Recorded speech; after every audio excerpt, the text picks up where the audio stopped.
Участники боев без правил требуют наказать павлодарских полицейских. Они уже обратились к адвокату. 5 спортсменов утверждают, что их избили и незаконно задержали сотрудники спецотряда. Водителю подкинули пистолет, насколько я помню. И после этого их всех без объяснения причин задержания пинали, пока они там лежали. Мне до сих пор непонятно, что послужило причиной.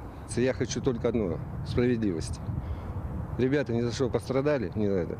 Они пострадали из-за незаконных, я считаю, незаконных действий.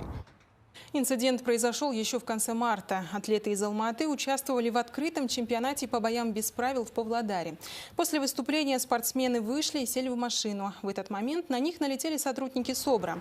Бойцы провели несколько часов в участке, а потом без объяснения причин их отпустили. Адвокат сообщил, что после задержания у одного из потерпевших пропали деньги – порядка $3000. Прокомментировать инцидент алматинские спортсмены почему-то отказались. Впрочем, как и в ДВД Павлодарской области.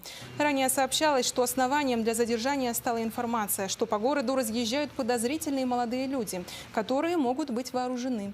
По данному факту была назначена досудебная проверка и позже прекращена в связи с отсутствием состава преступления. Но в прокуратуре так не считают.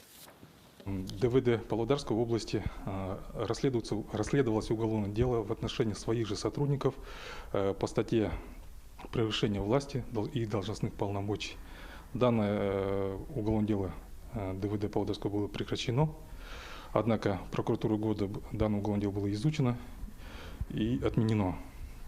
И в настоящем дело направлено в Департамент Национального бюро по противодействию коррупции Павлодарской области для